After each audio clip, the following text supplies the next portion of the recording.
Come on in, pull up a chair, and take a load off because today I'll be sharing a bit of how to play, as well as my review of Shadow Kingdoms of Valeria from Daily Magic Games. Is this an excellent game where each player is vying to become the leader of the invading monster army? Or will you find that there's simply only a shadow of a game in Shadow Kingdoms of Valeria? Well, you're going to find out right after this.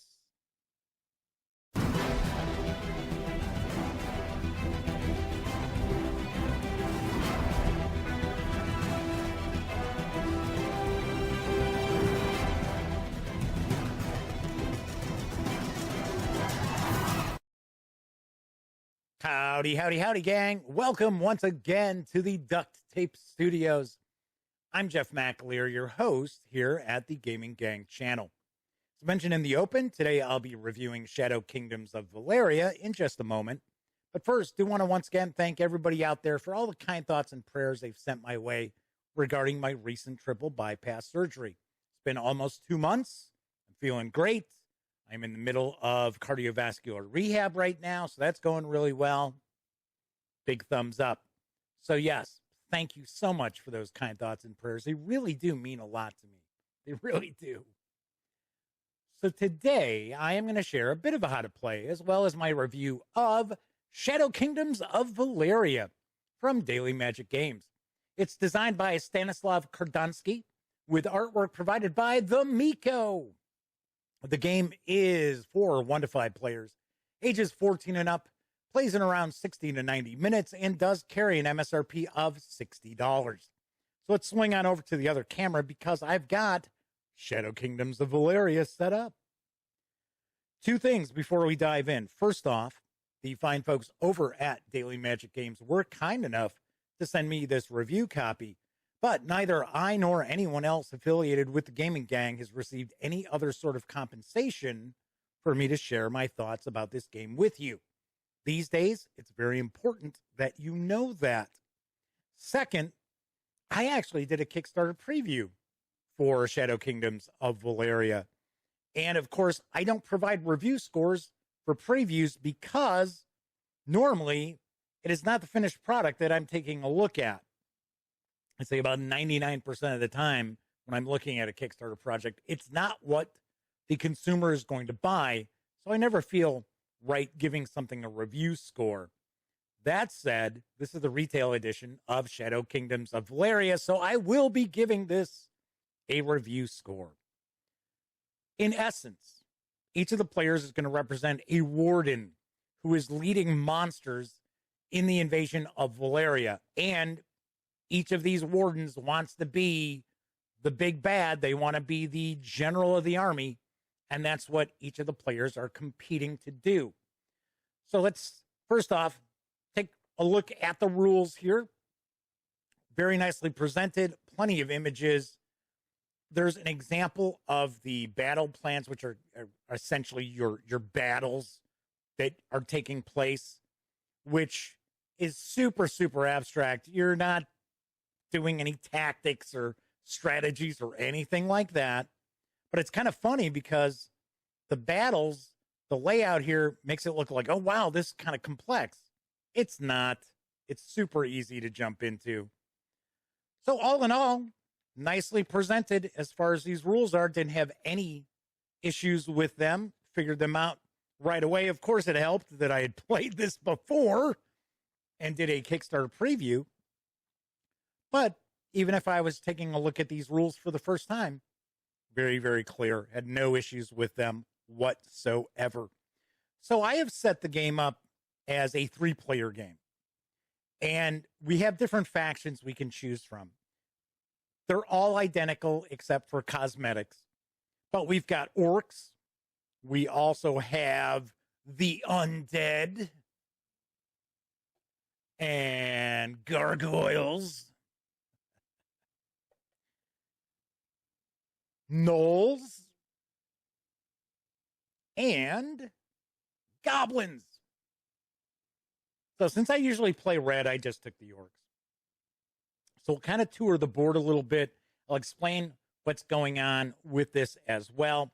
We'll take a closer look at the player board as well as what's known as the campaign map, which these two items here really make this a standout game. Really, really entertaining because there's a lot of decision making that's going on, especially with your player board. And we'll get into that in just a bit. So this does not take up a ton of space. This is not a huge board. So we're going to have this area here is for battle plans. This is essentially how you're going to win the game. The first player to complete 7 battle plans is going to trigger the last round. And after that, everybody's going to tally up their victory points. There are a lot of different ways for you to earn victory points as well. You have victory point track that runs around the different shrines. We have 5 shrines that we're essentially going to send our general to, our warden to, which I have mine right here. I've got this set up for a 3-player game. So there is a worker placement dice drafting aspect to this design. So this section here, this is the gem shrine, and the gems allow you to flip a die to its other face. So as an example, if it was a 1, I could flip it to the 6. If it's the 2, I can flip it to the 5, and so on.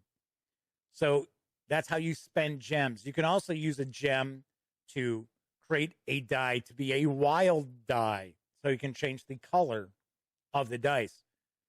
You may have noticed each of these factions are color-coded, so that actually kind of represents these are the monsters, right? So that's supposed to be goblins. These are gnolls. Those are gargoyles. These are orcs. That's undead. There is an expansion that has another faction, the Wraiths, that is available as well. That's called Rise of Titans. That we're not going to take a look at that today, but I want to point out there is another expansion. It's got 4 little modules to add to the gameplay of the core game itself. So next up, we've got this area here, this shrine. It's the magic shrine. So you have a choice. You can either gain 2 magic, or you can take victory points from completing an objective. We have these objective cards up here. And there are 3 types of objectives, and they're going to be random, and it's going to change every game. So for an example here, this is completing battle plans.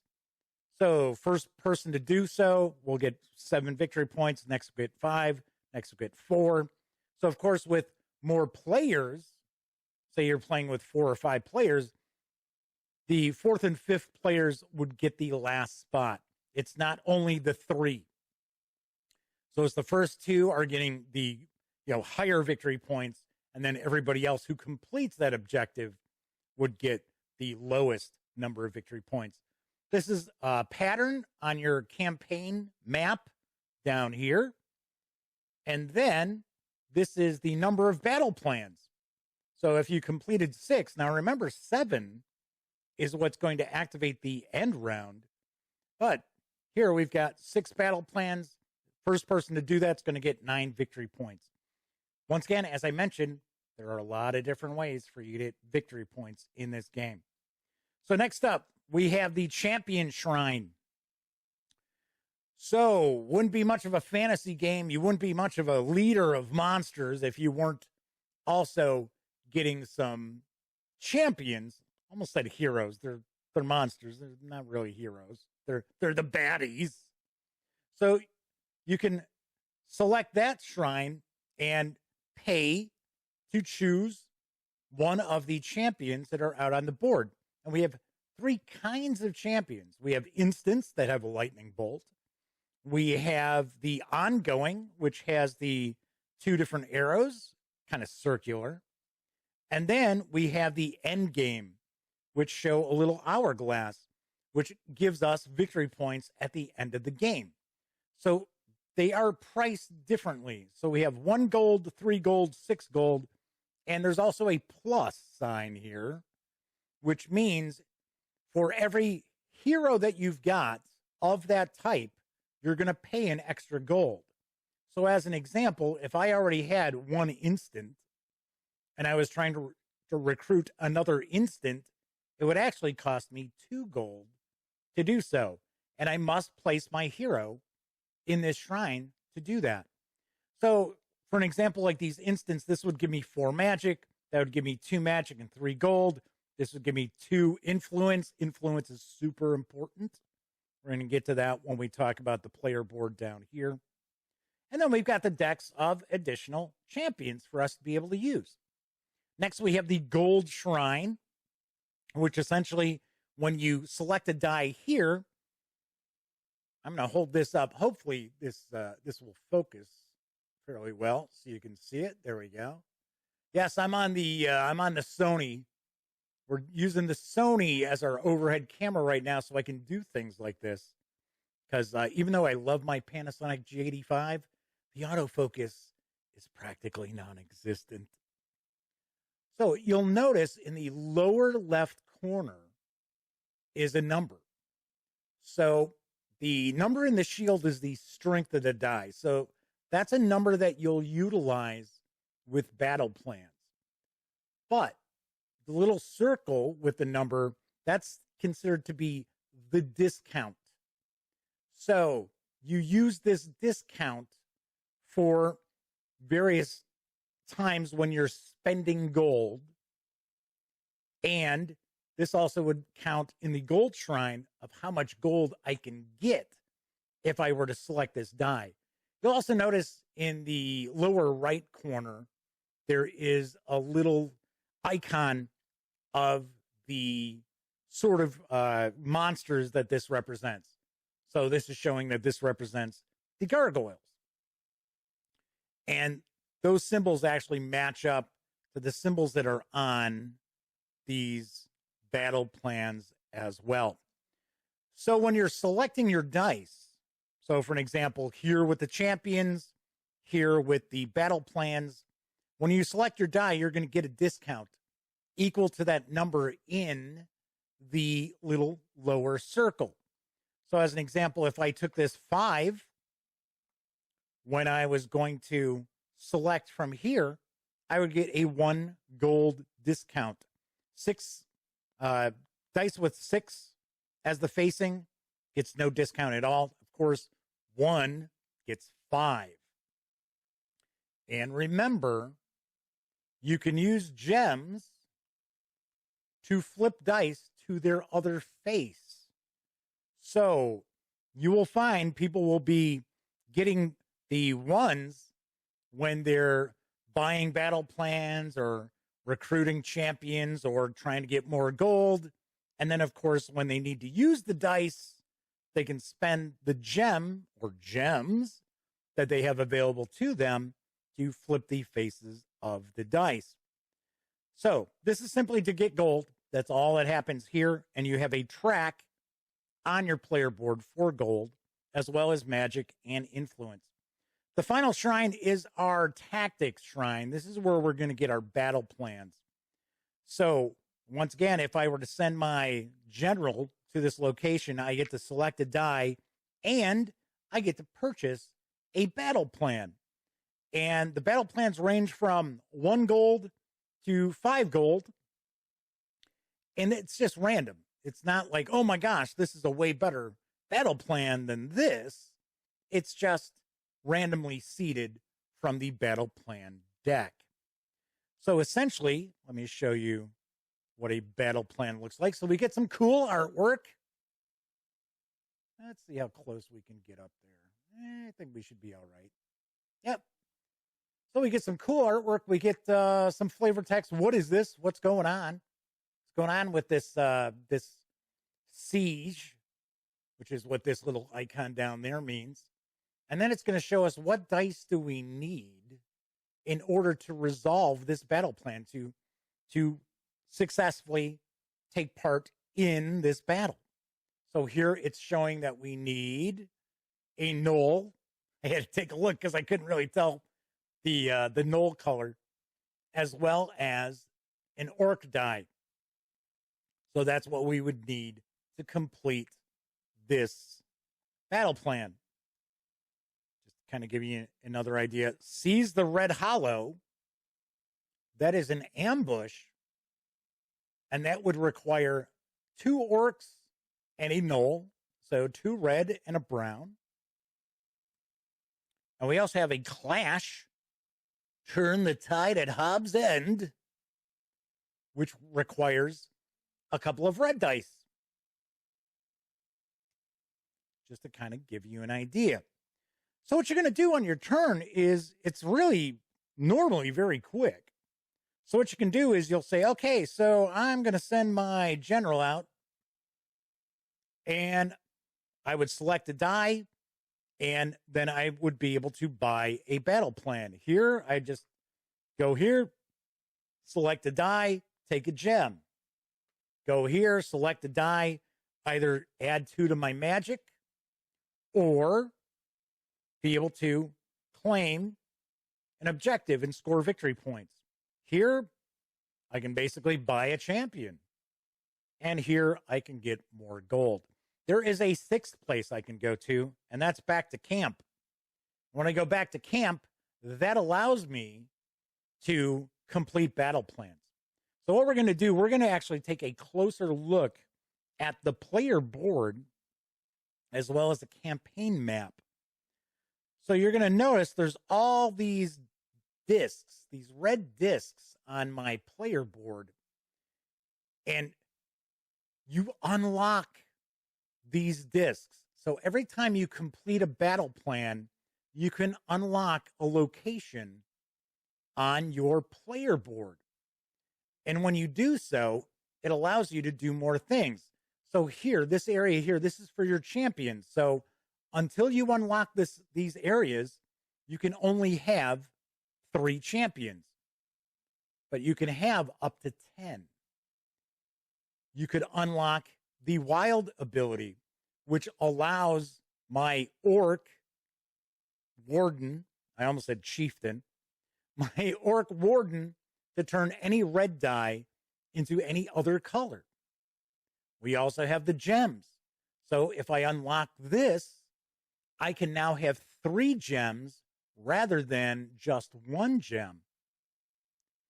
Here I can unlock this and give my battles an additional point of strength. Remember, as I mentioned, these dice are the strength that you're going to utilize for your battle plans.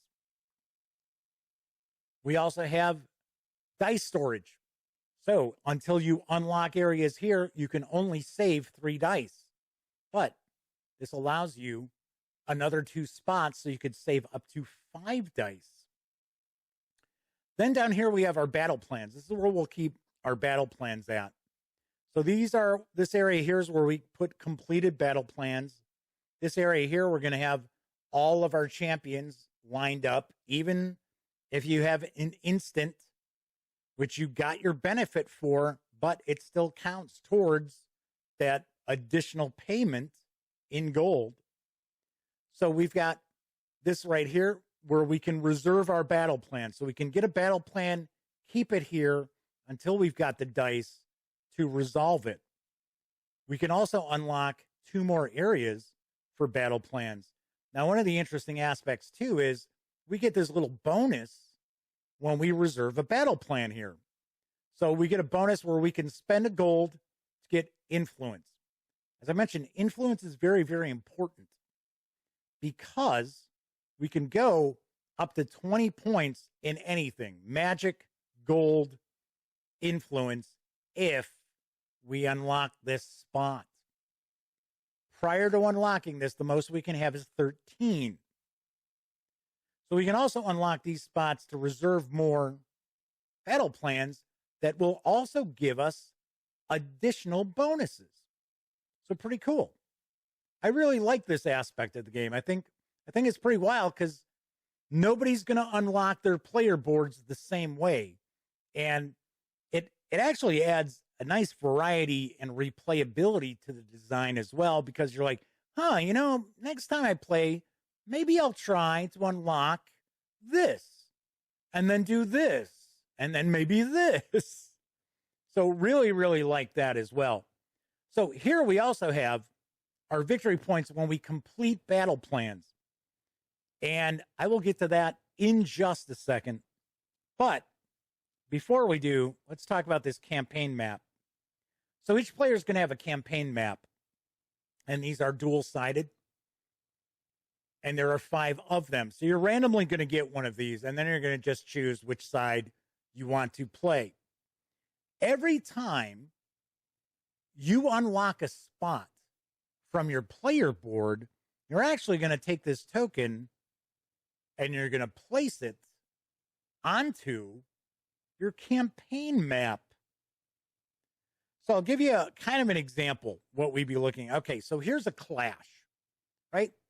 So there's a clash up there. If we happen to complete that battle plan, which is a clash, we would probably want to take our token and place it there because that just bought us 2 additional victory points.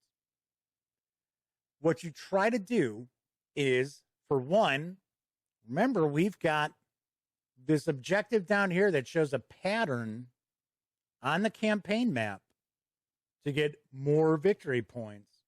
But what we also try to do is we actually try to put these together in lines. So as an example, if I place that there, that's going to unlock a champion. So I would get a free champion. If I were to put that there, I not only get the bonus from here, but I also get the connecting bonus. So that would give me 3 gold. So once again, another aspect of the game where you're kind of going to yourself, let's see. So what should I do to get some? So I've got a siege here. I've got a siege battle plan that I could finish up. That'll get me the 2 victory points. Plus, it'll get me 2 magic. So it's kind of cool how we've got these little campaign maps, and they're different. They're not all the same. They are very, very different for you to unlock. So definitely like that. All right, so let's say you've got a battle plan. Let's say we have saved up some dice. Well, we'll say it's early on, right? So I've got a 5, a 1, and a 4 that I've been saving. And let's say I have turned the tide at Hobbs End as the battle plan that I've reserved. When I move my champion to the camp, and one thing I will point out is that each turn your champion has to go someplace new. They cannot stay in the same place they were in the previous round. So that's important for you to remember. You can't just hang out in one spot picking up the same thing. So if I went to camp, I'd be able to use my dice. Now I only need the 2 red dice to complete this. I have a total of 5 with those 2 red dice. You will only spend dice equal to what is on the battle plan. So as an example, I can't spend that extra die, the gray die, because it doesn't require it. So I would still be keeping that die. So that would give me 5. Well, when you're trying to resolve your battle plans, you're also going to take a look at your influence. So you take a look at your influence, and then what you end up doing is you're going to take the lower score. You're going to take the lower score from both, and then you're going to look at the victory points. So I've got influence 10, but I only had 5 points in my dice. So that's going to be a 5. Taking a look over here, that gets me 1 victory point. So it's important for you to be able to get high dice scores as well as bump your influence up. Otherwise, you're not going to be scoring massive amounts of victory points when you complete your battle plans. So what you're going to do is you're going to continue along, taking your turn, putting your champion at one of the shrines, taking advantage of what that shrine allows you to do until somebody ends up finishing up their 7th battle plan. Everybody else is going to still get one more round to complete, and then you're going to total up your victory points. And you're going to have your victory points on the victory point track that you've been earning, but you will also have victory points based on champions that you may have recruited who have an end of game victory point bonus. And of course, whoever's got the highest score is the winner, and that warden is going to lead the invading monster army into Valeria. So let's swing on over to the other camera, and I will provide some final thoughts as well as my review score.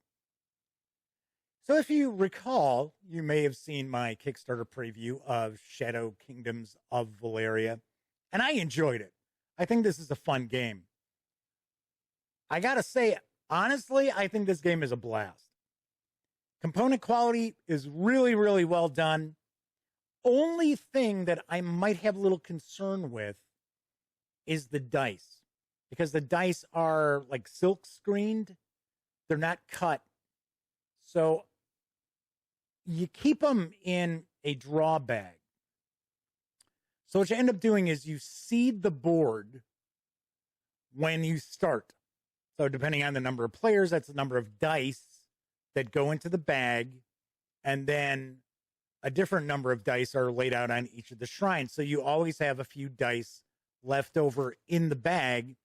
When you use dice, when you spend your dice, they go back into the bag.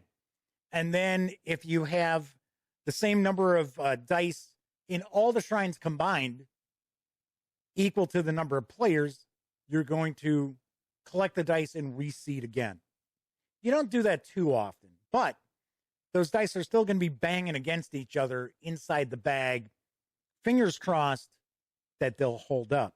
I got to say, like, the player boards and the campaign map, this has got to be some of the thickest card stock I've seen, thickest punch board that I've seen for like little player boards and that.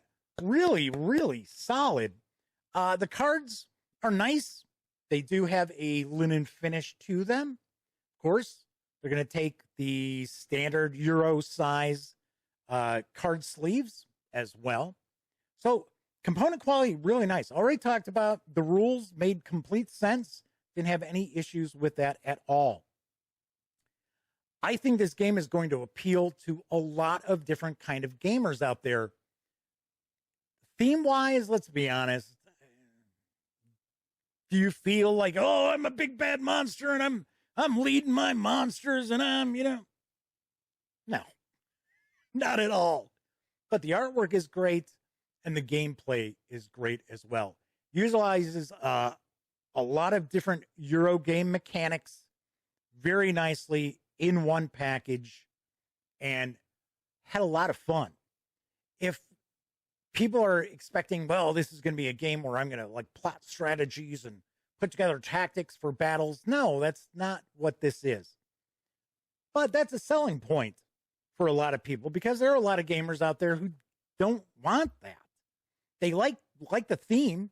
They like the Valeria games from Daily Magic Games, but they're not looking for a fantasy war game. And this is certainly not a fantasy war game. I love the fact that we've got the player boards where you have to sit there and kind of decide, well, okay, so I just completed that battle plan. What do I want to unlock? Do I want to unlock another die? So maybe I can take on some bigger battle plans. Or do I want to unlock the ability to go to 20 and try to, really push my influence and gold and things like that?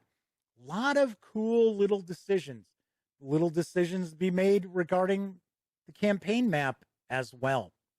None of this is going to lead to analysis paralysis either. The game moves along at a pretty quick pace.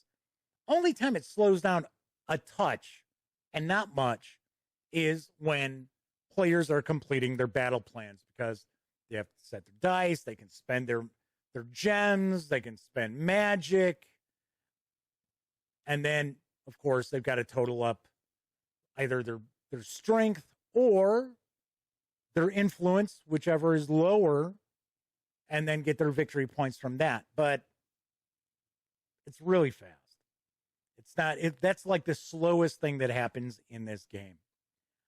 I really enjoy it. I think this is going to appeal to a lot of people. I got to say, I really enjoyed Thieves' Den, which is the other game that I reviewed from Daily Magic Games, and really, really enjoyed the hell out of this. I'm going to say, on a scale of 1 to 10, get ready. I give this a 10 out of 10. It's that good. I really, really think this is going to appeal to a lot of different kind of gamers out there. And I love the fact that there's a little more decision making than I've seen in most worker placement or dice drafting games. Once again, Shadow Kingdoms of Valeria is available right now. It is for 1 to 5 players, ages 14 and up, plays in around 60 to 90 minutes, and does carry an MSRP of $60. All right, that is it for this time out. So, do want to point out, if you like this video, by all means, please give it a quick thumbs up. Subscribe to the Gaming Gang channel if you haven't already, and if you do subscribe, ding that bell, because it'll not only let you know when I upload videos such as this review, it'll also tell you when my live stream, the Gaming Gang Dispatch, airs right here on YouTube. And of course, when you're not watching videos on the Gaming Gang channel, be sure to visit thegaminggang.com for all latest in gaming news, reviews, and a whole lot more. You know the drill. Get your geek on at thegaminggang.com. Once again, I'm Jeff McAleer. Thank you so much for watching. And until next time, here's hoping that each and every one of you gets to enjoy plenty of great gaming with your very own gang.